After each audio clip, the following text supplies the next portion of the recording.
Excellent, guys. Well, welcome back. It's Andrew Mashman here, and tonight is our week 4 of the digital marketing free online course. And tonight in the office here with me, I've got Rich Evans, who's going to talk about social media, and there's certainly been plenty of stuff going on in the social media space over the entire duration of this course, but probably in your own lives as well. And so we'll get a little bit into that as we hit off.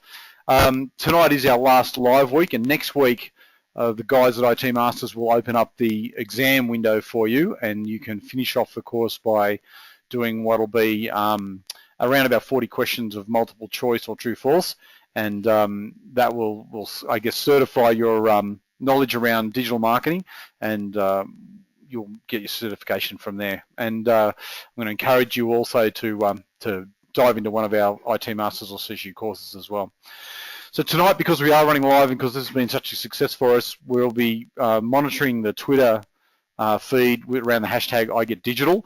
And while Alicia and James are not actually with us, they'll be monitoring their Twitter handles and that hashtag during the night tonight up until about 9 o'clock, which is when we wrap that up a bit. So if you've got any particular questions that you'd like to float out there for people to answer, then put it into Twitter, and if you just use the hashtag, you can tag it with myself and Rich or James's, which is Bridget Group, or Alicia's handles, which are on the screen there in front of you as well, if you need to, and otherwise we'll find it on those, and we'll look to try and answer it at the end of the session if we've got any questions coming into that space as well. So have a bit of fun with that. Definitely do a search and see all of the conversations that have been happening in that space. So we've got quite a bit to cover tonight, so I'll move fairly quickly through these first slides because they're really reinforcing where we got to.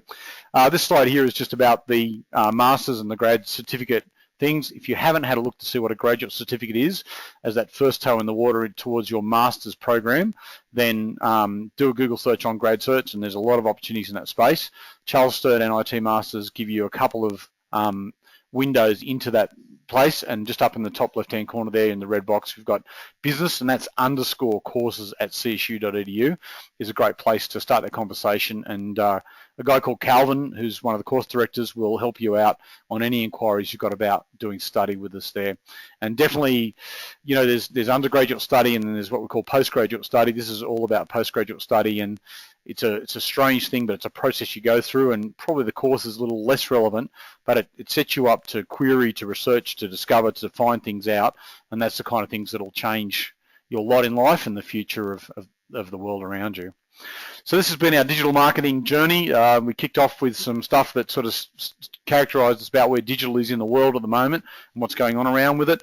We talked about strategy in week 2 particularly, and then we kicked down the road of the tools around viral marketing, and then SEO and wearables and advertising last week. I've got a few follow-ups for that. Tonight we're talking quickly about rich content, audio-visual stuff, so video mainly, and blogging.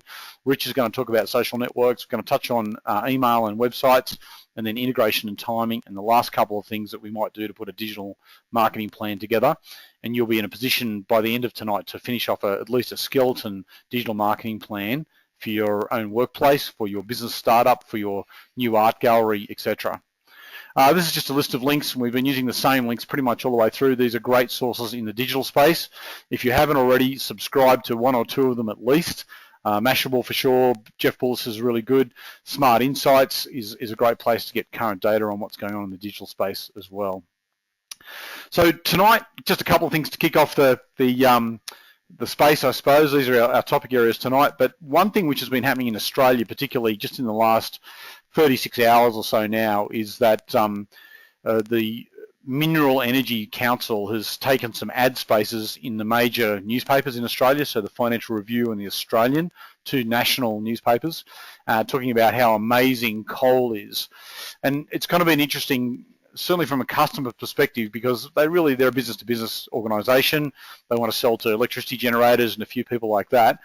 But they've gone out with a very retail-orientated campaign in a time, and I might be wrong on this, at a time though when people are worried about energy. They're worried about global warming in many places, and the audience out there across social media has adopted what's the hashtag coal is amazing, and started to engage politicians, charities, a range of people and a range of topics around that, which is not all good for the coal industry as it stands today as well. So also tonight, if you've got a two screens in front of you, if you've got a spare window there, do a search on coal is amazing, and you can see some of the negative publicity that's coming up around that, and there's a little bit of positive stuff in there as well, but it's a badly planned campaign. It's something that probably never should have been rolled out in this way because they've misunderstood probably who their audience is. They've misunderstood the mood of the audience in the current environment in Australia, and out of that they've developed quite a large amount of negative both imagery. And Rich and I were saying as we kicked off tonight that probably in Australia most people didn't care that much. There's a group of people who go, yeah, no coal, and there's a group of people who go, yeah, coal's good because we work in a mining town, for example. But most people just want their power to work and their water to be hot and those kind of things. But through a campaign like this, they've actually shone the light onto their industry in a kind of negative way. And so I would say as of tonight, some 36 hours after, 48 hours it is now, after it's gone to air, there's a lot more people with an indefinite opinion about coal and their energy provider as it goes on. So interesting one unfolding it is. I definitely tweeted that particular link about the Mumbrella story, so if you like some detail there, shows you the videos etc that were run, check it out there and see how it's going. Another one from last week also is just a follow-up on, there's a couple of people asked about the privacy principles for Australia, and Australia adopted what's called 13 privacy principles in about March last year, and that's the link to them there as well. Certainly around, we talked about people being able to opt in and opt out of lists, etc. And this is what that's all about. And every business who's operating in Australia, whether you're international or Australian based, have to adopt these particular privacy principles. So they're definitely worth a look. There is some issues around things like Facebook, and the app shown there is, this is from a good few years ago now.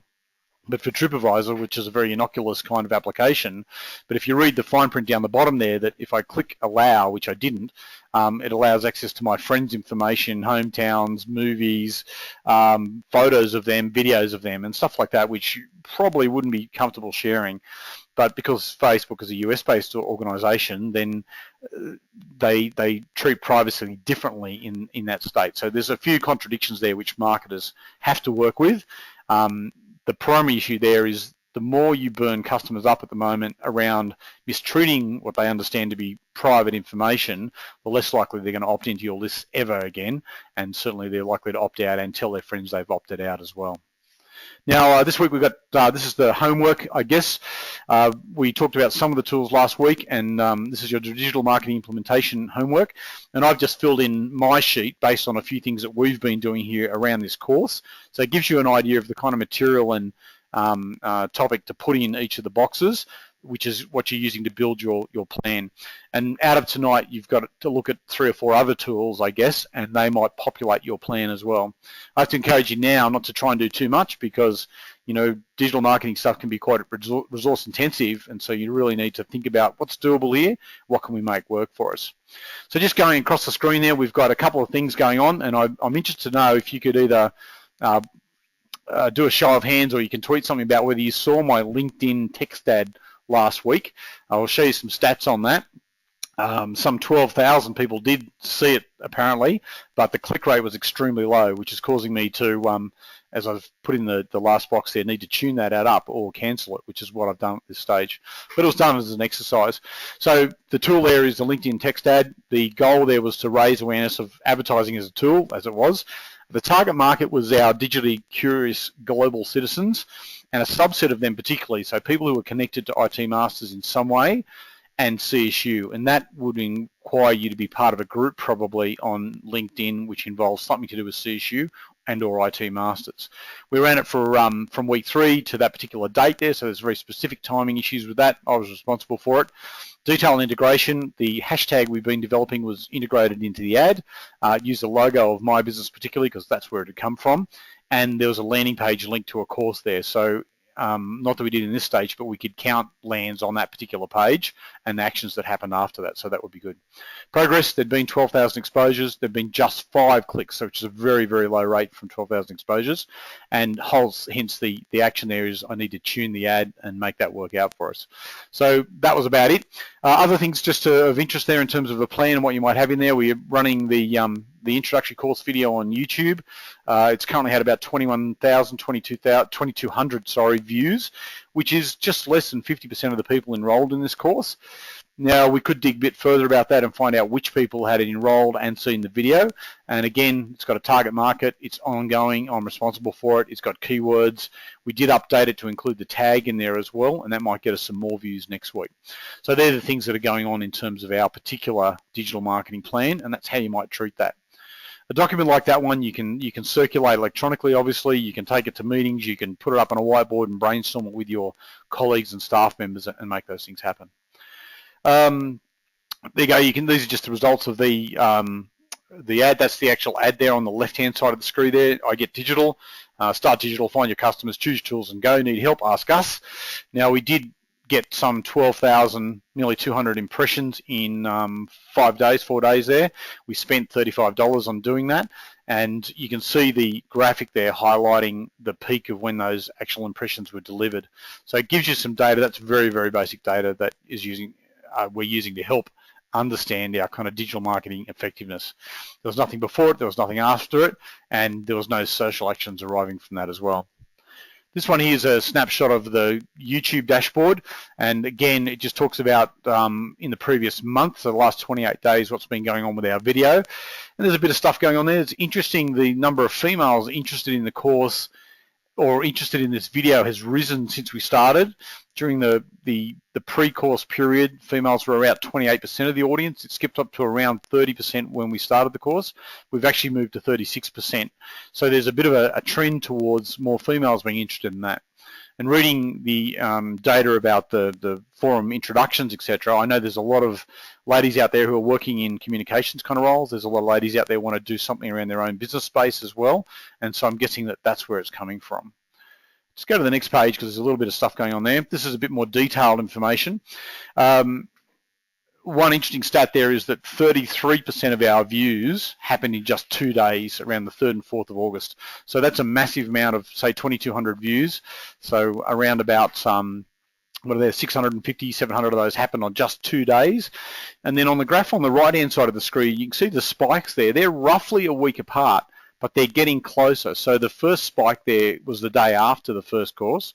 The second spike there was the day before the second course, and the third bump, which is more of a bump, is actually 2 days, so the Monday. So there's some kind of cycling going on there, which I'm guessing is related to email delivery and alerts that the course is going to happen again. So that's probably the kind of things we're looking for there.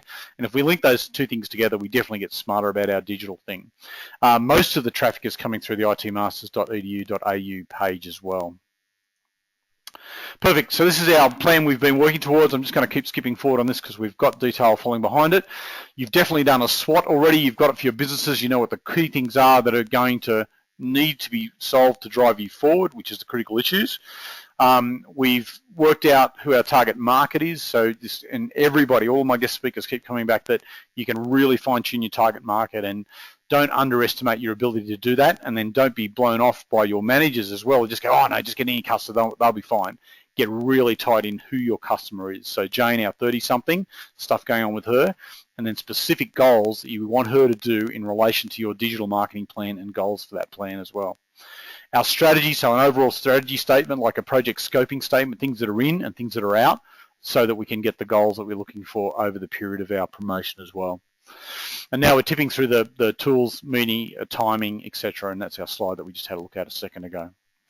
So excellent. And so we're on the journey and looking at all the different touch points consumers might have with our brand, and Rich is going to talk about a number of those tonight in his social media session, and then we're going to talk about a couple others of tools there which will close out tonight's session and give you a good plan about the kind of things you should be doing within your plan, and maybe how to shortcut a few of those areas as well.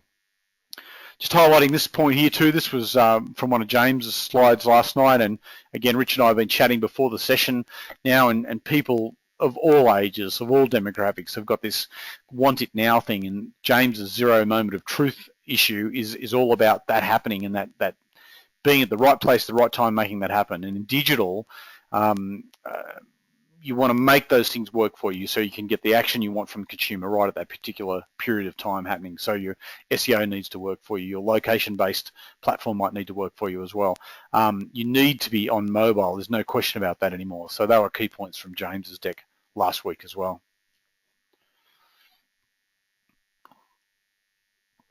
So So some of tonight's content, first heading we're running into is the rich content thing, and people talk about rich content in all sorts of ways. People talk about content marketing, and I guess these are really topical areas in the digital and in the marketing space generally. What we're talking about here is that you're generating something, a sort of experiential, interesting, engaging, often multi-dimensional piece. Video jumps to the front of mind for sure, but it can also be in your blog space. It could be also potentially across a piece of email. It could be a range of things, but it's multi-dimensional. It's color, it's movement, it's engaging, it's sound, it's audio, it's visual, it's a 10-second Periscope piece, etc. And it definitely is applicable both to retail consumers and B2C or also B2B style business. So rich content is popular. The cool thing about it is that people can generate this stuff very easily, and so it's a massive upside to your digital marketing mix. Everybody's carrying a device in their hands at the moment with a smartphone, or at least 85% of Australians are anyhow, which can help generate this stuff right there, right now. And I guess examples of that would be, you've got a cool boutique ice cream store down at the Corso in Manly, and it's a hot summer's day. That, super cute 6-year-old, which you get permission from the parents to video, that becomes an awesome piece of content endorsing your brand about that cool ice cream, hot summer's day, beautiful location like Manly, and bang, you can use it to grow your business. So short, sharp piece of video. We talked about production values when we were talking about viral last week. It's been spontaneous, and so we just shot it and we posted it to our website, or we pushed it across Instagram, or we periscoped it on Twitter, and we use that to drive stuff. So rich content is all about those kind of, and in some ways it's kind of opportunistic, though in the planning sense we would plan these kind of things out and we'd know what we're looking for and how we're going to make them happen as well. The other example which I've got on this page here is that in the B2B space is that people are enjoying looking at, people using a piece of technical equipment, for example, how to build an engine, and there's a few how-to in the snap box down the bottom there from YouTube, how to save a life, as it would be, and hopefully that's just about the song and you're not having someone dying on the floor of your house and you're Googling to find out how to save their life, though I'm sure that's probably happening now. So in the B2B space, so that piece of technical equipment, that demonstration of the industrial machine working in situ in a client's operation, that is valuable content as well. And again, you might put a little bit more effort into the production values on that, but you're not going to overproduce it and make it too flash for the mechanisms and for the format and for the time and place that it's going to be used and viewed. So rich content is all about those kind of things as well. This leads to a couple of other things which I'd like to talk about as well, is employee advocacy. And in week 1, we talked about the credibility of employees to talk about your products, brands, and services. Well, rich content can be about your employees having their say. So I would encourage everybody listening that they should get their people who work with them to be able to blog, particularly, and to generate video and to get into social media, citizen-like way where they're talking about your brand, about your products, your services, that it enhances the ability for people to understand them. And certainly that employee advocacy kind of angle is going to be empowering to customers, and it's going to add credibility to your whole brand push in your digital marketing plan also. And then luckily last on this page down the bottom there is the SEO links, and so certainly well-read, credible blogs can improve your SEO, and that's a really important thing to be working on these days to make that happen. A couple of examples of things there in the space, and I just grabbed the box on the bottom corner there. This happens in Google as well as in YouTube. If you start typing things you think people search on around your product or service, then, so I started to type how-to there, then it gives you a list of the most popular how-to things which are happening on YouTube at that particular time. Happening in Google is probably more relevant, and then you can look for how to study digital marketing, for example, and it would give you a look at the way people are searching. So that's a bit of a tip on how people find content for things. And the last one up there, which I wanted to refer to, which is getting a little bit dated now, but it was an amazing piece of content which was produced by the Invisible Children Foundation. It's called Kony 2012 to kind of make Joseph Kony, the Congan warlord, famous, I suppose, and maybe bring him to justice. This particular piece of content was about 30 minutes long, and they got just under 100 million views in 7 days of nearly 30 minutes per piece. And I suppose what it tells me is that a well-orchestrated piece of content can be super engaging to customers, and they're willing to put aside other important things in their life to watch your piece of content if it's interesting and engaging. And if you think about those 5 tips that we talked about around viral things, then if you build that into your content stuff, then you've got a piece worth potentially sharing and the ability to potentially get lucky and have a viral thing going on. Excellent. A couple of other things there too. In terms of video examples, course introductions, I use those a lot for all of my courses. They're just one really simple, easy thing to do to engage people in the way that I teach things. So, they get really good responses. And in fact, I don't get bad responses. So that's a pretty good thing as well. Just looking around there, how to change a nappy. Who would have thought there would be any interest in that as well? But you can see that Mothercare has generated just on 200,000 views in 2 years on how to change a nappy. Notice though that the call to action down the bottom there, the text there is how to change a nappy with Liz Day, caring consultant for Mothercare. So they're bringing the credibility of that person into their piece of content to make it more and more viewable, and you can see that they've outperformed the one just above it. Another weird one too, if you're into GPS, how to, and so for Garmin to promote their devices, and I'm sure that Scout Prepper is not his real name, but he reviews GPS devices, and so Garmin would seed him with products. He shoots the video, he's got credibility, he's got his own following, which you can't actually see it there, but he gets traction for you. It's content, it's simple. Why wouldn't Garmin do those kind of things as well? And then up the top there, there's a lot of stuff going on around the Vivid Festival in Sydney.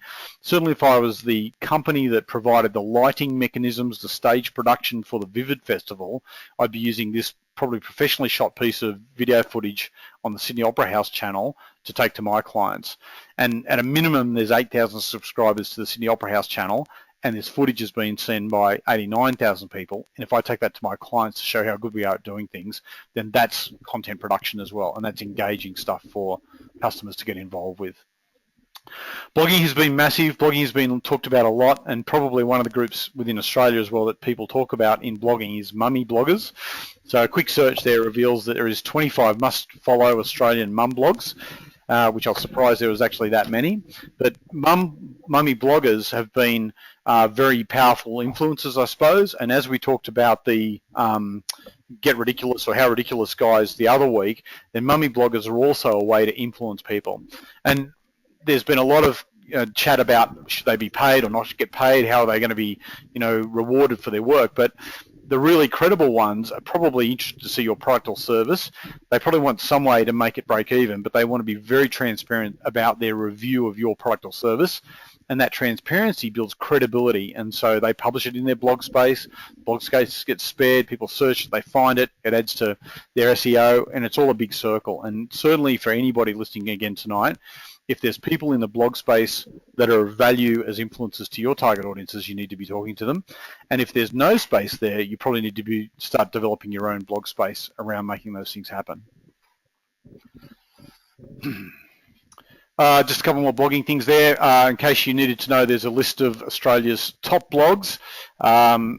I would question the credibility of that particular source, but it's there. It's one way to start to find out what's going on there as well. There's also awards for bloggers and a place called Blog Chicks where you can find all of the female bloggers and the topics and areas. So if you're looking for particular content for target audiences in the blog space, that'd be a place that I'd be looking for to make that happen.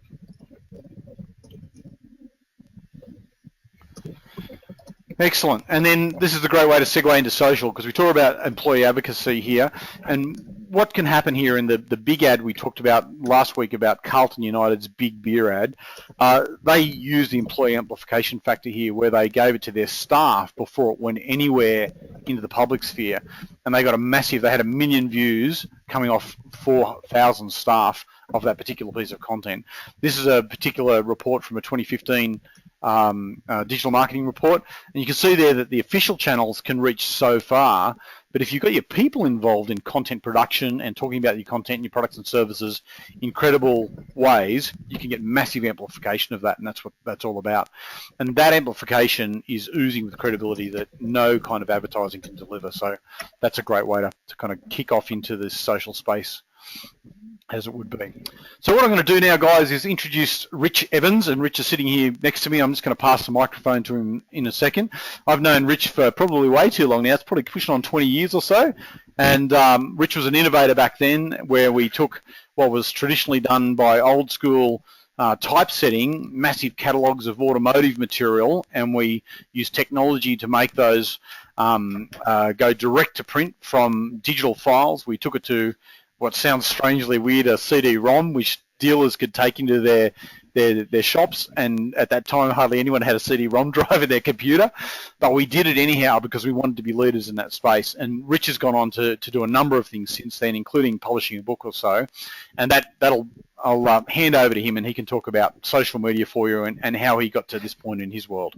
Thanks very much, Rich. Welcome.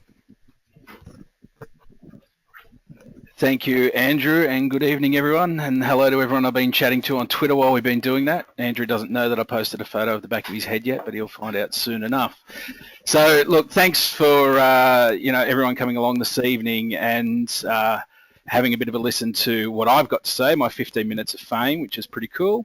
And we were just actually talking about, Facebook and the fact that I did write a book in 2009. I released a book called Click Here, which went on to sell a whole bunch of copies, which was really cool. And there was actually very little social media content in that. So that seems a bit bizarre now when it is pretty much all we talk about. But, just 5 or 6 years ago, it really was just kicking off. So this evening we're going to go through a little bit of why are we here? Why is social working? And it's a little story basically that I've got called The Evolution of Communication. So it doesn't matter what you talk about with social media. There's one thing that runs through all of it. We're not talking about what platform you should be on and how you should post on Facebook and what you do. This is all about the what. And I think that, as you can see from the slide there, my whole goal is storytelling in a digital world, because I think that's the basis of every great campaign. So the Coney campaign that Andrew mentioned was telling stories. It's also the basis of something like the Old Spice campaign that was a great success a few years back, and it's always about getting down to that level. But let's just have a look at this evolution of communication. So we've got to go back into the dark ages for this story, and we've got to go right back to where it all started. So it doesn't matter if you believe things started like this or whether they started like this. One thing was common in how we communicated, and that is it was a one-to-one communication. So everybody could only communicate as far as they could see, touch, or feel, basically. And because of that, the worlds that we lived in were quite small. So we didn't venture out of the villages that we were in, and if we did venture out of those villages, then it stands to reason probably most people wouldn't understand us. Unfortunately, that happens still in this day. As we found that our villages were getting overcrowded, we needed to go out and we needed to find other places to be and, resources and things like that. And so our worlds had to grow, and therefore our method of communication had to change. So back in the day when this little, ink and quill was around, that's the technology of the time. It's always been technology, and it seems strange to call a pot of ink and a quill technology, but once people could read and write, then we could move into a new age, and it's what I call the age of messaging. So suddenly we're able to communicate across vast distances. So there was many methods of getting messages around the place. Some of them were clearly more effective than others. And our world grew because we would now accept a piece of communication as a message as what we wanted to do. So if you think about, an ink and quill being technology, then a wax seal with the king's ring pressed into it was security in those days. And, people would travel the world and get messages and do whatever they were bid to do. So technology has always been that thing that's changed the way that we've communicated. So we then get to things like the machine you see in front of you, the telephone and the telegraph machine, and then we moved on to things like the radio and then the television. What happened at this point, though, is there was a significant shift. This is the point where the television comes in, is also the point where commercial, advertising really sort of kicks in as well. And what we find here is we move into what we call the age of broadcast. And a very specific thing happens here. Communication starts becoming a one-way exercise. So as televisions, grew and people could put out their messages, so whether it was the government or a company or whatever, the message only went one way. And as a culture, we started to learn to answer those messages and just do what they were given to us. So we moved through, and as you can see, television sort of dotted all over the world. And then with the advent of the internet, we're now reaching all corners of the globe, and it is going literally everywhere. So we now find that if companies treat that, they still treat it. So big corporates are still treating this as a broadcast medium. And we'll talk a little bit later about the coal is amazing thing as well.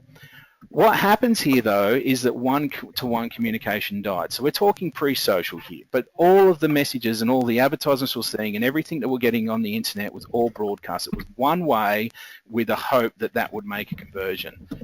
What we realise, though, is that we're finding out more about, crazy things. I probably should update little Brittany here. She's a bit over this now. She's a bit better. But we knew that this had happened. This was, all over the internet, but we don't know who lives next door to us. I'm very thankful that I moved to the country a few years ago, because when I lived down in Sydney, I didn't know my neighbours. I lived next door to these people and I did not know them because we didn't have anything in common, and therefore we shared nothing but a fence. So the days have come, though, where we were looking for more. And you get companies like, Diet Coke saying, I want you to drink it. And people were just accepting those messages in a broadcast thing, but realizing maybe something's missing.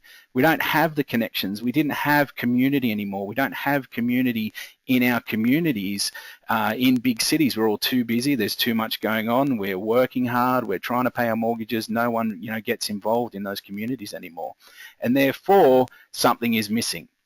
So what we find is that now we can use social media to find what I call our interest neighbours. It doesn't matter what you are into, you will find a group of people somewhere online that are quite prepared to talk to you about the thing that you love most. So if you're into knitting, or if you're into collecting, model cars or whatever it is, you'll find a group of people that become your friends. They become your best friends. They're the people that share the same interests as you. You don't need to be geographically close anymore to become interest neighbours. I've got friends in all parts of the world that have amazingly similar interests to me, which if any of you have read my Twitter bio, is things like hair metal and tattoos. I find people that love the same stuff as me, and we strike up great friendships. I would find it easier to buy a birthday present for them than I would for my own brothers, because I don't share interests with them. So these interest groups, though, the companies that try to advertise them are finding that this doesn't work anymore. Sending out these broadcast messages does not work. You only have to watch Q&A. What have I done, Andrew? It's broken. Play. Still on the slide. Anyway, Andrew will fix that while we're talking. I've obviously touched something. We had a little chat about Mac versus PC earlier, but we're all good. But the problem, you only got to watch Q&A on a Monday night, and you will see that you don't get that message across anymore without getting some kickback. Now, this is where the coal is amazing thing has really kicked back at the Minerals Council this week, because they got their audience wrong. And the reason that they got their audience wrong is they didn't do the first step. They didn't engage. So now when something happens, you get engagement immediately. An earthquake happens in Nepal, people are straight on the bandwagon trying to do their bit to help. There's community springing up all over the place, virtually online. You can get hold of Telstra now quicker by Twitter than you can by phone. That's a guaranteed fact, and if you get nothing else out of my little 15 minutes here tonight, I've probably saved you more than 15 minutes over the next couple of years ringing Telstra. Don't do it. Get them on Twitter. They'll come straight back to you. The reason that this happens now is because we're in this age of engagement. That's what people are expecting. They're expecting to be engaged. So to make social media work in a marketing context, you have to engage with the users. You'll see there's a whole bunch of people that have been tweeting tonight, and whilst I was multitasking, waiting for Andrew to finish, I'm engaging in simple little ways and starting conversations. So that's what engagement's about.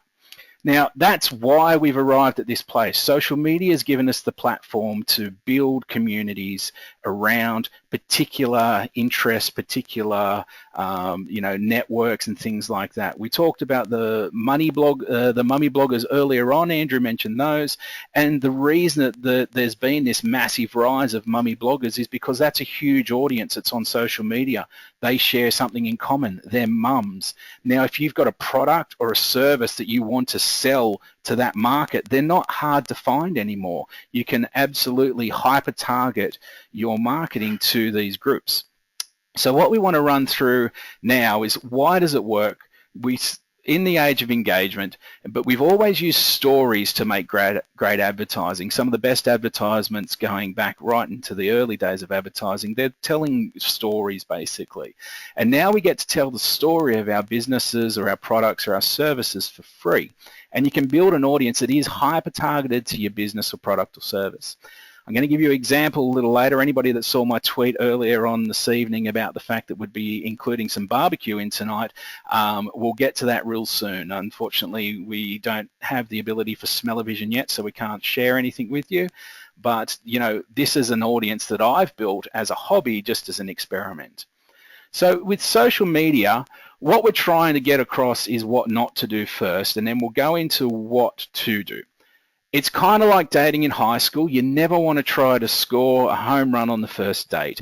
This is not a Turkish rug market where everybody's out there selling, buy my rugs, buy my rugs, buy my rugs. But unfortunately, that's how a lot of people treat their Facebook pages or their Twitter feed. They're just constantly posting links to, buy product or buy service.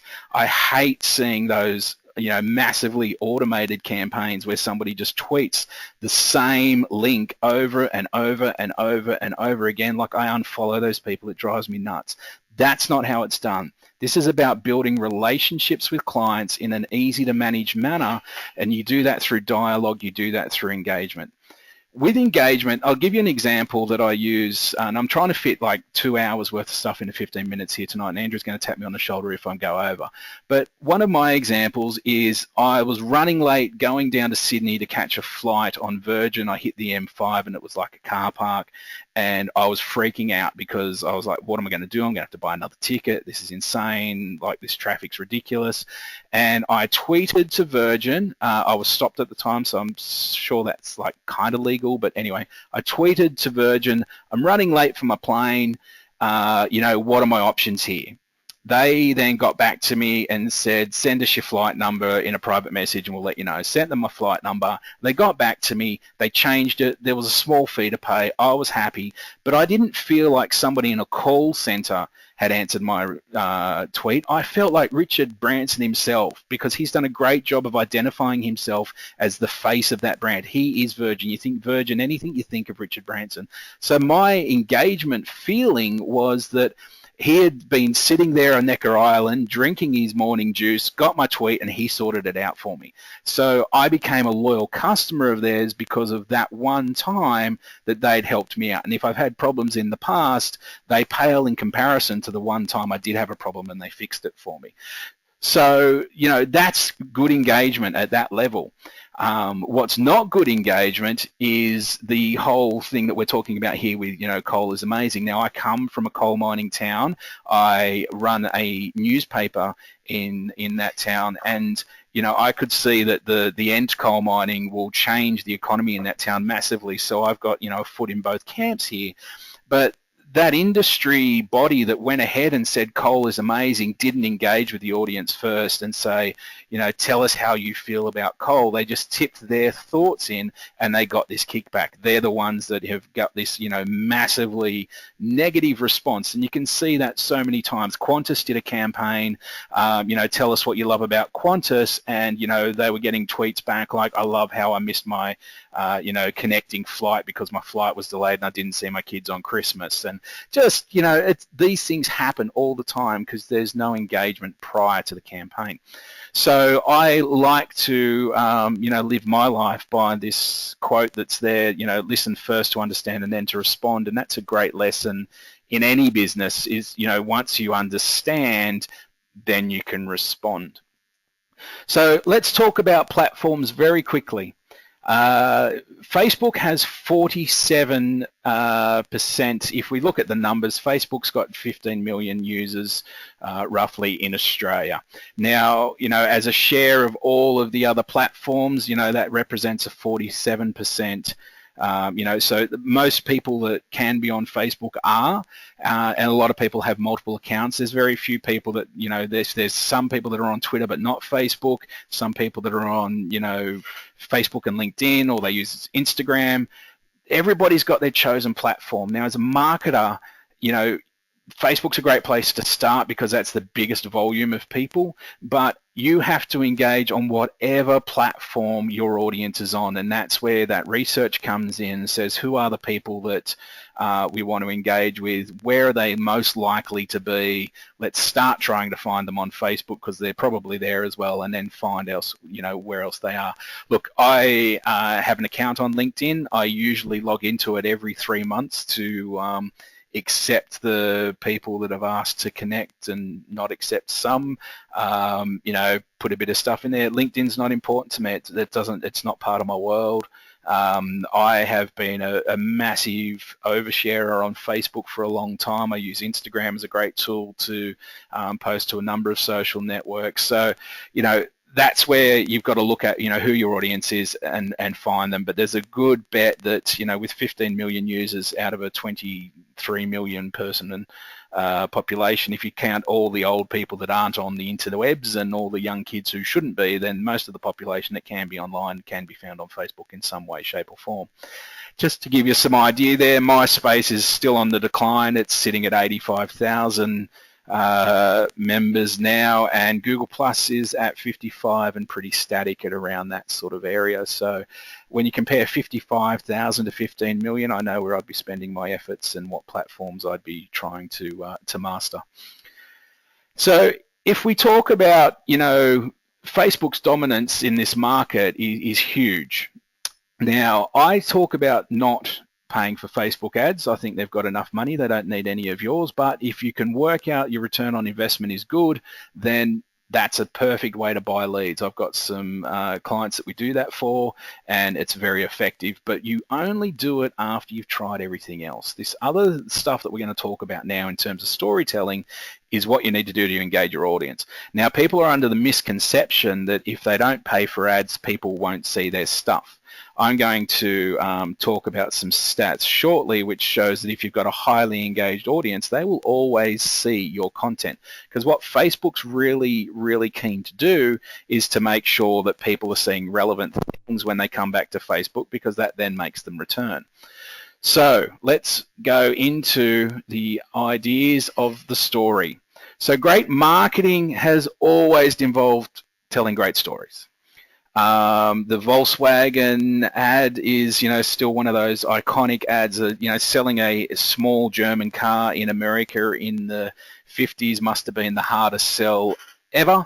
But they sold millions of them because they told great stories. They told all the, the reasons why Volkswagen was good. It was about miles per gallon. It was about, it's all good stuff. So if you want to get, if there's one skill to develop in this modern age, technical capability is one of it. What platform do I use? What software do I use? Whatever do I use? But you've got to be able to tell good stories. The art of story writing and storytelling is, I believe, one of the most important that, marketers need to learn in this modern age. Now, if we look at story frameworks, we don't have to invent these things. And this is sort of, what I'm teaching now in the workshops that I'm doing. People say, oh, I'm really crap at working out what to say. You don't need to, come up with your own unique thing. What you need to do is follow Hollywood for advice. Here are 5 very basic storylines that you can utilize and talk about. So you've got the origin story. Now, I started this newspaper that I mentioned in March last year. We've grown week on week, every week since the third month in. We've got an increasing circulation. We've got an increasing level of revenue in the business. And I've applied these storytelling principles into the newspaper, and they work there as well. So this doesn't just work offline. This works in the real world. And we've told our origin story, who we were and where we came from. We've told the wish you were here story. Isn't this a great region that we live in, and everybody should try and be here. We've massively been telling the road ahead story. As I say, we're a coal mining town, and that's not the future. And so we have a platform to tell the road ahead story. Where are we going to be 5 years from now? Now, if you've got a product, let's say that you sell sunglasses, you can go through the same things. The wish you were here storyline with sunglasses can be done through a curated set of photographs. It doesn't need to be text. You don't need to become an amazing writer and be able to write long stories. Stories can be told through pictures as well. And a great series of curated photographs of cool people having a cool time wearing your sunglasses is a great way to get some, amazing story-based content going on Instagram, which is then, shared across a number of networks as well. So story frameworks, that you can pick from any of these, or you can tell them all basically. And that gives you the basis for developing great content. In the restaurant industry, for instance, one of the very strong storylines now is the gate to plate thing. And some restaurants that we work with, telling that story of here we are out on the farm looking at the cows before they become the steaks. That's what people want now. They want to know where their food comes from. They need to understand that. So in the restaurant industry, that's a great storyline to grab hold of. But in any startup industry, everybody loves to see the people. Stories are about people doing things, people experiencing things. That's the basis of great stories. Now, we'll move along to what I call the BBQ Experiment. 3 years ago, Father's Day, so 3 years ago to almost the day, I was sitting down eating my just barbecued breakfast, saying to my wife, I don't understand why more companies just won't embrace this whole Facebook thing. Like here we are, 2009, I'd been on Facebook for a whole bunch of years and could see the potential and had made money in my own business out of it, but we were still hard pressed to get clients to spend money on building campaigns around Facebook. And so I decided to create an experiment on, what I loved. So I loved barbecuing. I barbecued every single weekend. We entertained a lot at home, and barbecuing was the thing that I decided that I would create the experiment around. It was not created to make money. It was created to build an audience. So I wanted to see how quickly we could do that. So how quickly could we build an audience around an idea? What does it take to get them engaged? And how do you then build a business model around an audience down the track? So we kicked off Barbecue Master. The first ever thing I did was a video of how to cook the perfect steak. We bought some ribeyes. We went through the whole prepping thing. We went and cooked them on the barbecue. We talked about resting them, why it was all important. We chucked up a video. We built the Facebook page around that. And we started to see this audience grow. It was insane. We were at 1,000 likes by the end of the first week, and we weren't paying for likes. We were growing organically. Now, food are kind of like kittens on the internet. Everybody loves great food pictures. And what happens is, these people, they were seeing these great pictures of food. I was just a guy. I'm not a chef. I was just showing them some basic techniques because I was a pretty good barbecuer, and saying, here's how to create, the second week was what we called Sausage Fest. So at our place, you don't come around and have a burnt sausage and a piece of bread. We have 6 or 7 different types of sausages. We have a few different kinds of rolls, a whole bunch of toppings to put on them, and that's what we do. We call it Sausage Fest. We do it a couple of times a year. All of our friends come around. It's good fun. So we were doing different things, but within 6 months, we'd grown to nearly 5,000 likes. Now, over the balance of the next 12 months, for what the experiment was done, we'd grown to 5,000 likes in 6 months. Every single post that we put up, was getting cut through, and we were finding out that it wasn't the videos that I shot and then spent 3 hours editing and then posting to YouTube that were getting the views and getting the likes. It was the iPhone photo of the steak sitting on the plate. It was the simple stuff. And what we realized, it's the content of images as opposed to the quality of the images that counts. That's what we found, because people can associate with that. If you put a highly stylized food shot up, people look at it and go, yeah, but I couldn't do that.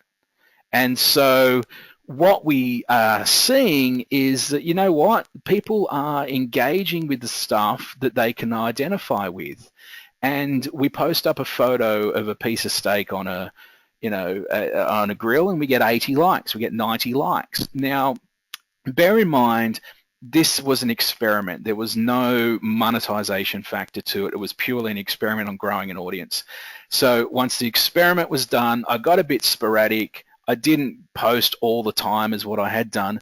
But what we found was, amazingly, that it is still there. So any time that I decide to post a photo on BBQ Master, it still has reach. It still gets engagement. So we've been looking at that over the past few months, and we've decided, well, what are we going to do here? You know, we've got this audience. We've used all these different storylines simultaneously. So I've told my origin story. How did I start barbecuing? You know, what are we doing? We've told the road ahead, where we want to go and what we're doing. The wish you were here. I've posted a heap of photos of me cooking barbecues with the great view out over where I live now. So, you know, all of these things combined, and we've got this responsive audience. So just a couple of weeks ago, we decided that we're going to do a barbecue cookbook. We're about to launch it on Kickstarter, and I've had, I think, about 50 messages so far of people that have contacted me asking me for the Kickstarter link. They definitely want a cookbook. Now, if that's all we sell, 50 at $30, I mean, it's still, you know, that's a little bit of pocket money. That's great. But I'm confident that we're going to sell 5,000 cookbooks, because we've got this audience that they're engaged. They feel like they're on the journey with us. And that's what's important when you're marketing your business via social media, is bringing those customers in and getting them to fall in love with your brand. I remember there was a book put out by Simon Reynolds a number of years ago called Love Marks, and it had the concept of, once somebody falls in love with your brand, you've got them forever. And that's what social media allows you to do, because you can show them behind the scenes. You can invite them into your business and they become part of it. And I think that that's what's so exciting about this platform that we now have, because all of the things that we're talking about here, telling stories, these are posts on Facebook. These are not paying for ads. You've got this tool that takes a little bit of investment of your time, but pays a massive, massive return. In terms of numbers, you know, what's the social media get? We fill seminars when I put a Facebook post up that I've got a workshop with the availability for 10 people at $1,000 a head will fill a room in 2 days. And that's because I constantly engage with an audience. They know Rich as the barbecue guy, the technology guy, the, you know, guy that loves hair metal, the guy that loves tattoos. Like, I've got many different hats, but I'm the person that people think about when they think about those things, because of the way that I engage on social media. Now, it sounds like a lot of work, and unfortunately there is a little bit of work involved, but what I find works best for people is to have a very simple plan. So a simple social media plan is really about being consistent. You don't have to post every hour of every day. I do, it's far too much. I'm sure in the future they'll have Facebook anonymous type groups like they do for everything else now, and I'll be the first member, because I'm on it from the second I wake up to the second I go to sleep at night. However, being consistent in a business sense and saying, look, we're going to post, 7 times a week, once a day, or maybe we're going to post 3 times a week, on Mondays, Wednesdays, and Fridays. Work out what's going to work for you. it doesn't matter how often you post, but it does have to be consistent. So you can't and what happens with a lot of people, they go, right, I'm going to get into the social media thing, and they post 3 times a day for the first week, and they're really excited and they're doing stuff, and then in the second week they forget a couple of times because they're busy, and then by the third week they say, I'm getting nothing out of this, and then by the fourth week they don't post anymore. It's the same with blogging. It's the same with all of these things. So my goal for anybody that we work with on this stuff is to say, let's get consistent and start slow. Build in a plan that says I'm going to post twice a week, and I'm going to make sure that I engage, and that's the most important part. Now, engaging on Facebook can be just liking someone's comment. If it doesn't warrant a response, then don't spend time responding necessarily. Like their comment, at least they know you saw it, and that's what people want. They want to be heard. And manage that in your business and in your life. You come down to it and you say, look, we're going to set aside time to manage our comments and stuff on Facebook. You don't have to be live and doing it all the time. But if you build a relationship, then you've got a better opportunity to, when you do decide to promote something, actually close the sale. Now, I want to talk very quickly about, something that's important, particularly on Facebook, and that is the type of post. Now, in Facebook's terms, people say my stuff's not getting seen by people, and that's because people need to engage with the type of post that you post as much as the actual what you're posting. So if you always post photos to Facebook and you get people liking those photos, and then you post a status update, it's very likely that people won't actually see that because your audience interacts with your photos. So if you post a status update that you think is the best thing you've ever posted and it gets no likes, that's because perhaps people hadn't seen it. So we haven't got time tonight to go into insights and things like that, but you can see what types of posts work best on a Facebook page. You can get that data and you can, work out what's working best for you. But I will give you this one piece of advice. Pictures, the old saying of pictures tell a story of 1,000 words is so true in this day and age. The feed on any social platform is so busy that the right photo will stand out massively amongst everything else. And that it doesn't have to be a great photo; it just has to have a great content, basically. The key to any social, though, is to get people interacting. The more the audience interacts with your posts, the more organic reach you're going to build over time. And, I talk about shareable content, which is a concept that's hard to explain, except that, videos and images are highly shareable. Status updates are not really. Shareable content gives you the ability to grow beyond your reach. So with the newspaper, for instance, we posted a photo the other day that was shared about 50 times, had 200 likes on our page, but our reach, our page likes are around 1,500, but our reach for that particular photo was that our reach was over 18,000 people. So slightly more than 10 times our own audience because it had been shared so many times. And that's the goal, is, that's viral marketing, basically. Everybody says, oh, let's make a viral video. You can't actually make a viral video. You can make a video that engages the users that then goes viral. It's very, very difficult to say this will go viral. And I think, that's what everybody wants. Big companies spend a lot of money. Clearly, the Minerals Council have gone viral for all the wrong reasons today. But I think it's important to understand that shareable content reaches people that you're not yet connected with. The word of mouth was the best advertising you could get back in the day, and shared content is that of this day and age. Add to that it also counts to the social signals count to your search engine optimization. Google now indexes shared content, much like, sort of an endorsement, basically. So it's very important to have content that people are going to do more than just click on the like button. They're actually going to share it off to their friends.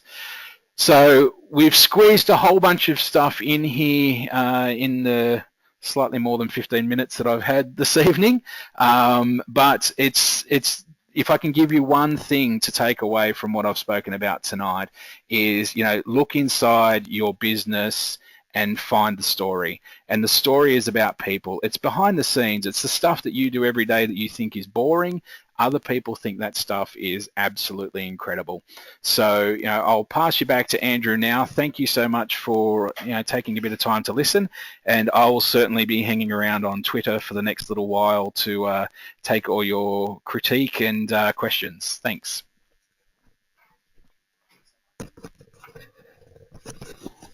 Excellent, Rich. Thank you very much for that. Some great points there, and there's some really good questions and statements coming up on Twitter there that are highlighting you're hitting the nail on the head with some of your conversations there. So all good, excellent work. I hope everyone's enjoying that, and it did run a little bit longer than we might have liked, but I think it's great information, and as with each of these sessions, they've all run a little bit longer than we would have liked probably, but hopefully the content's really good and you're enjoying that. So we're going to head on the road home now, and I'm going to bring you home with a few more of the tools and then wrap up some other components of the plan. Rich's contact details are there, though most people are using them across Facebook and Twitter at the moment, so feel free to use those as you need to, and if you need to get in contact with Rich and Red, then that's the way to grab hold of him there. Perfect. Now, a couple of just things, just I'm more of a stats kind of guy coming out of social media. This was out of a 2015 digital marketing report in terms of the value of social media. This is just what people are using it for, and you can see down the bottom corner there, the 84% enhancing relationships with existing customers. And so this is one way which has got automation possibilities, it's got kind of low cost footprint possibilities, but you can maintain and keep engaging people, and the barbecue story is a great example of that, and I encourage you to go and check out that page if you haven't had a look at that one yet on Facebook. I tweeted a link to that one. That's that one there, so when the next slide comes around, which will be that one there. This one here is from late 2013 to early 2014 really, but I guess this highlights again how the different social tools play out, and I'm asking you to reflect back on your media diaries you did in week 2, reflect back on those, how they play out for people in their lives. And you can see that something like Vine, which is big amongst the youth audience, and certainly Snapchat, are nearly entirely mobile, nothing going on the desktop at all. And then Rich, who interestingly, I spent a lot of time on LinkedIn. Rich spends no time on LinkedIn. LinkedIn is very much a more PC-based experience, or it doesn't matter if it's PC or Mac otherwise, but a bigger screen experience. Maybe that's because often it happens amongst professionals in the workplace rather than people who are out in mobile. But if your audience is mobile, that's where you've got to be. One of the things I think happens with Facebook, which reflects the movement between mobile and desktop-style computing there, is that people who are active mobile users also spend some part of their day in front of big screen computers and use that to monitor their status updates and those kind of things as they're heading through. Excellent. This is the left-hand side screen there about some of the different social media tools. Again, just talking about them, and I know Rich was big on Facebook being massive, and it is massive, and the engagement levels are high, and the amount of things you can do on it are crazy. But if you're after a particular female skew audience, then Pinterest might be the way to go, and there's opportunities coming up to. Well, Pinterest has been very strong in allowing people to pin stuff across all sorts of sites across the internet now, so that's got to be driving their interest rates as well, their interest in the product. If your product is a very visual product, and Rich has just spoken about the value of a picture, then Pinterest is going to perform well for you in that space as well. If it is a business-orientated thing, then LinkedIn. So choose your tools to meet your target audience's needs, and probably a combination of tools, but I doubt you're going to be using all tools to make that happen for you as well. Down the right-hand side of the screen there, we've got the top 20 social platforms, and one of the interesting stats about that, or the interesting things about that graphic there, is that Facebook is definitely at the top. YouTube is the second one. YouTube is the world's second biggest search engine anyhow in its own right, but the number of users who have an account, very high. The number of active accounts is quite different. And I think last week we looked at Facebook had 1 billion users in one single day. So that number there of actual people using, yes, great, yes, we've got 1 million people signed up, but if you've got 1 million visits in one day, 1 billion visits, sorry, in one day, then that's massive for you. And that certainly highlights the power of those kind of tools in your social media digital marketing plan. Again, this one here just separates the things between, again, Facebook standing at the top there, but messaging and the OO thing or the QQ thing is an Asian-based messaging device, I believe. I'm not familiar with it particularly, but if you're working in a messaging space, then your tools you're going to use and the kind of text and the wording and the language and the jargon probably are going to be different to if you're in a more visual, text-driven, possibly keyboard-driven space as well. So just keep those in mind as you think about your digital marketing plan. And this one here was an example from the Green Hat report about B2B social media trends. So again, valuable there. You can see how LinkedIn just is the #1 primary tool there for B2B marketing, and that jumps out. So different horses for different courses. LinkedIn, if you're in the business space, if you want to reach business users, if you want to find people who are designing technology, then maybe you'll find them first in the LinkedIn space. Twitter, interesting. Twitter's got some really quirky things about who uses and how they use Twitter, so it's worthwhile digging into that as well. And then we move back to other spaces. Businesses that are using Facebook in the B2B space, there's still a lot of them, and it's still a massive audience on there as well, but different to what LinkedIn's providing based on this particular survey from Green Hat as well. Interesting stats, hopefully. And then lucky last on the, this is kind of the next move for social, and we talked about the customer journey particularly, and we've got the example of the buy on Twitter, and we've also got Facebook stores growing out and rolling out at the moment.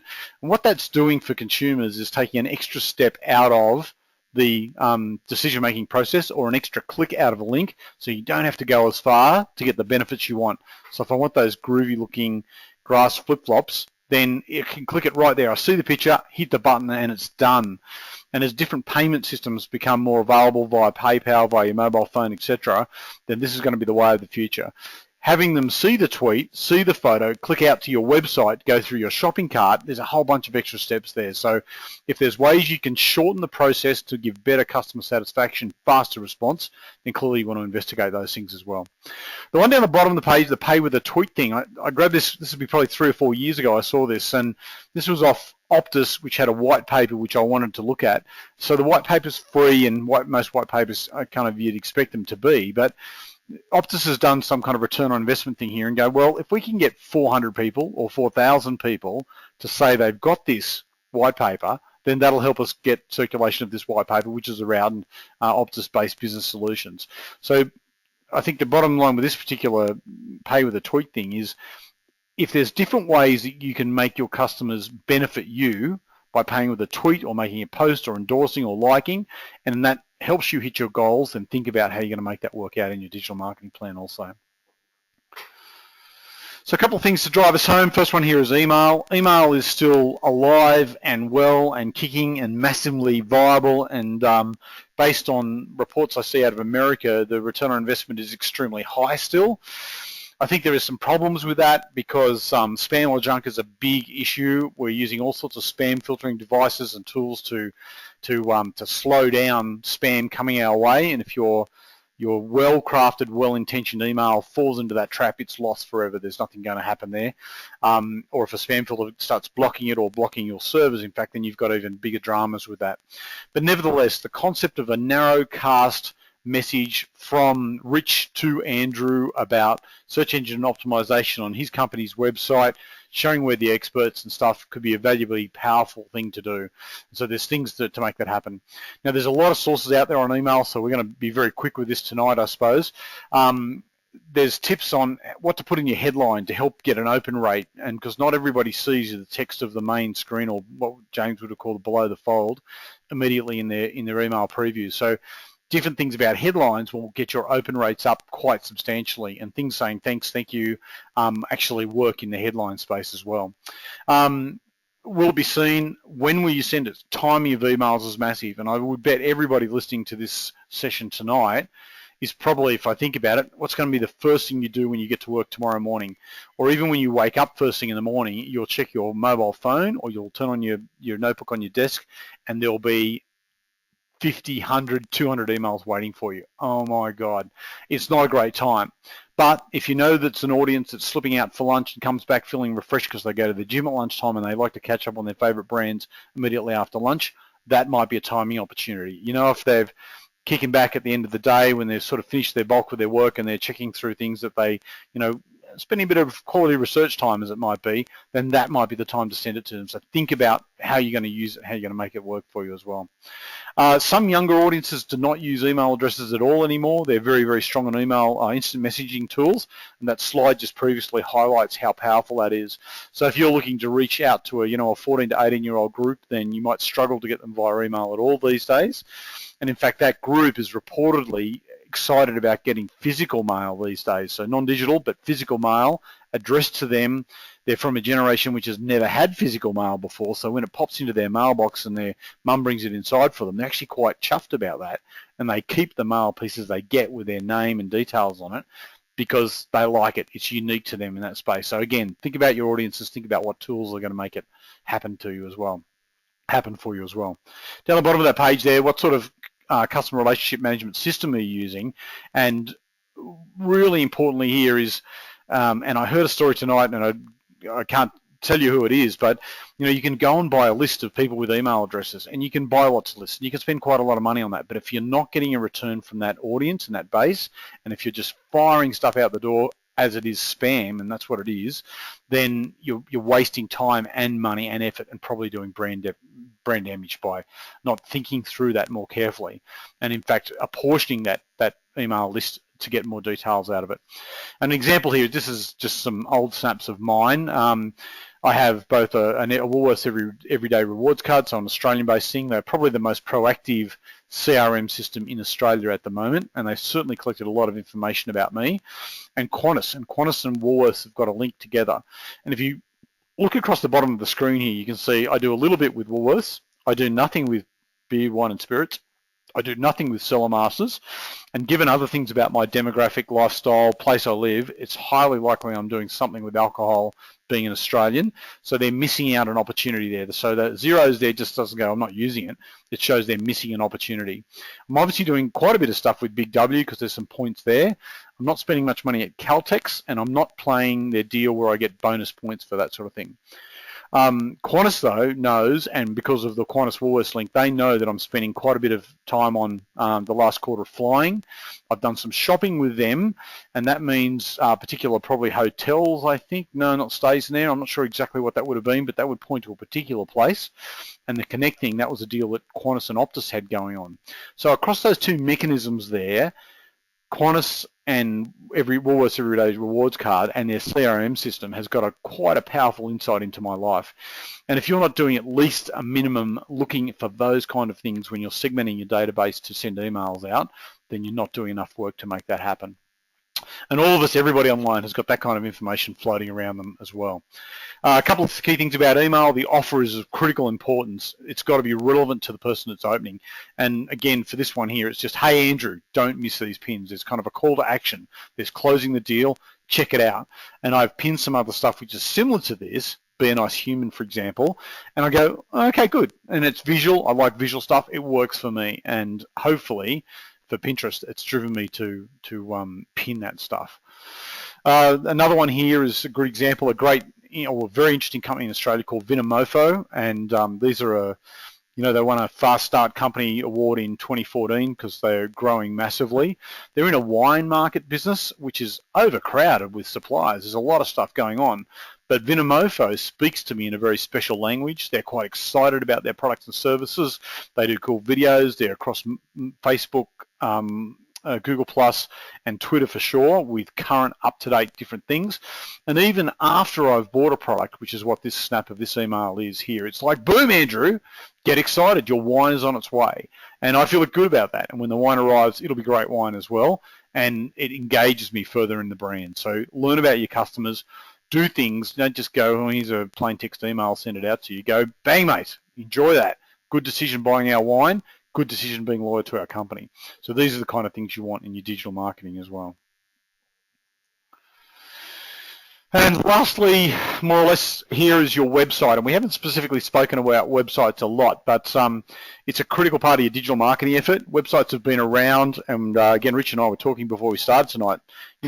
Web development became kind of big in the mid-90s, but Rich is saying web development's all over now. At 2012, web development's all over because a computer and a robot will develop your website for you. And definitely by 2020, having a massive skill set in web design is not going to probably help you a lot.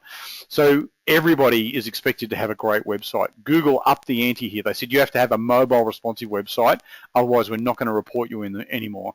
So everybody has to tip money into having a great website. One of the cool tools here, just to have a look at, if you haven't tried this before, there's a website called Marketing Grader, marketing.grader.com, down the bottom of the page there. And I just plugged my website in there this morning. Last year when I did it, I was around 49 or so.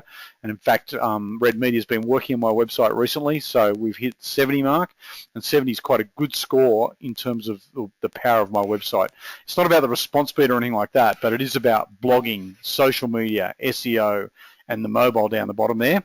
And you can see that I'm running a bit light on lead generation things, so I probably need to close the gap on that, maybe getting some different tools in my website to make that happen. So a couple other things you want to have in your website. Have different websites for different segments if you need to, and every time I go back to eBay, it brings stuff just for me. It doesn't bring stuff for my wife or for Rich or for the guy down the road or James in Melbourne. It brings stuff just for me. So make your website work for you in a targeted kind of way. Got to be mobile responsive. Give people the opportunity to share, because it's frustrating if you can't find the share buttons now and you'd like to share that particular piece of information. Lightning fast is not the only thing here, but if you've got problems with how fast your website loads, people will leave it in a flash. For guys, this is an age-old statistic. For guys, we'll be patient for about 8 seconds or so. If it's a girl, it's about 6 seconds or so. We're a bit slower to make a decision to hit the back button, but you've got to load in that kind of space. Otherwise, people will go, wow, there's something wrong here. What else? What other opportunities do I have? So make sure that one. Tip from Google is provide contact details, make them visible from the front page of your website. If you bury them down, you'll lose credibility, and every second spent looking for your contact details will put one person closer to the back button and leaving your material behind. And as Rich has mentioned on keeping your Facebook fresh and updated, got to have current material. There's nothing that screams, I'm not interested in my customers, than having dated material on the front end of your website. So a couple of things to wrap up here. Integration of digital communication. Your success and competitive advantage and efficiency will be how you tie together the messages and the media in a way that resonates with your target market. So if you don't know who the target market is, you've got no chance of doing that. Once you know more about your target market, you can think about the timing, the platform, the mobile, the wearable, the desktop, the device you're using, the message, the photograph, the video, and pull those things together. Don't try to overdo it. Keep it simple enough that you can manage it with the resources you've got available to you, or the tools you can use to help make that happen. So Sprout Social, Hootsuite, etc. Given your media diary, you'll see the need to tie messages across different media. So that could mean online or offline integration to drive action. And if you're doing something that doesn't drive a response from the customer, flick it off, get rid of it. Timing benefits. A great negative story about that was yesterday when the coal is amazing hashtag was trending. There was also another one trending, and people tied those together. The Threatened Species Day was tied together with coal is awesome. And so that was really, really bad timing for those, and sending a message about maybe the prehistoric nature of some aspects of that particular business. But if there's something going on, for example, in fact, at the university here, they were serving a Jared Hayne burger today. So people are going to be excited about that. Jared Hayne's been all over the Australian news, all over the media. He's run with the San Francisco 49ers. He's talkable. So selling a burger today with his name on it makes good, fun, easy sense, good engaging material as well. So think about how you can make those things work out and have it. Look for opportunities in your plan around events or occasions that just make things work that much better for you as it would be also. Just a good example of integration here for what's called TAC, so the Transport Accident Commission in Victoria, Victorian-based road safety agency. I'm a motorcyclist, and probably several years ago now I registered on their website as Skidmaster, so we have a personalised email here. But what they're doing here to leverage this, and TAC's corporate goal is to save lives, and particularly motorcyclists, which they have a high death toll in Victoria for motorcyclists. So they're leveraging a database, which I opted into. They asked me to watch a video. They asked me to do a quiz based on the video, and they give me a reward, a chance to go into a draw to win a VIP pass to something that they know I love, so the Motorcycle Grand Prix at Phillip Island. And failing that, there's something for everybody else who goes there in full protective clothing. So it's the video which they run, and it's not showing on there, talks about protective clothing, talks about planning your route, talks about weather conditions, talks about things in a short, sort of concise way to get motorcyclists thinking more about how they rode a motorcycle.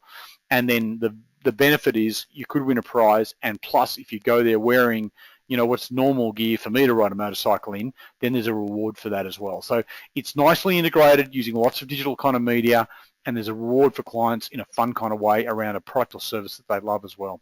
So good examples about how those things can come together for you. A couple more things here, marketing your digital marketing plan. And everyone's sitting there now, we're getting towards the end of the session going, yep, I think I've got this digital marketing thing nutted out. I've got my template here, I've filled the gaps in.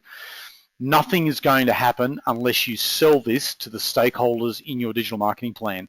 And more than likely, they are inside your business. They are your colleagues, your network partners. If you're a very small business, they might be your financiers, your banking arrangements. They might be some of your customers as well. And there's no harm in telling your customers about your marketing plan, in fact getting their buy-in about why you want to do the things you want to do.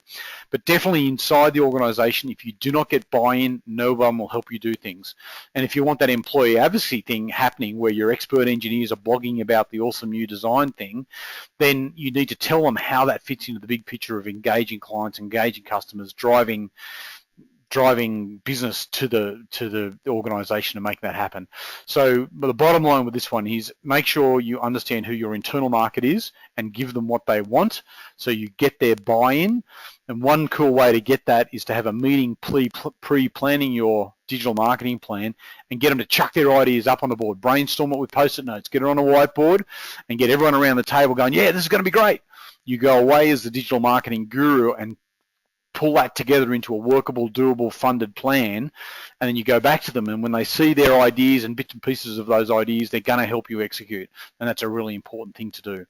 Part of that is making yourself the go-to person for your digital marketing plan so that they know that there's a champion for this product and that somebody who's going to make it happen for us as well. This is just an example, quickly look out of it's an old now IBM, and IBM uses, we use just a table-based thing, but IBM uses lots of graphics to describe to people inside and their distribution channel particularly what's going on when with their particular plan. And if you remember IBM's Smarter Planet thing, then this was all about that particular one. So budget, last thing to get to, many people would start with the budget first up, but my recommendation to everybody doing this course again is to go out there and explore what's going on. Find out who your target market is, find out where you need to be to communicate to your target market, and then cost something up from that point. You might come up with something that's nearly unobtainable to start with, but you might also be very surprised about, wow, if we just want to talk to these people about these things, we can do it for this much or this much effort or this many resources. If you start from the perspective, oh, we're going to give you 5% or 10% of the offline budget, off you go, you're going to come up with something really suboptimal. So think about customers first and then think about what you could possibly do for that. Make it, when you put your plan together, make it palatable inside your organization so you can get sign-off. So work out what people want to see, work out goals that you know that you can measure, and you'll be able to get up in a meeting, in a whip meeting or whatever, and tell people about how you're working on those goals and how you're delivering on those sort of things.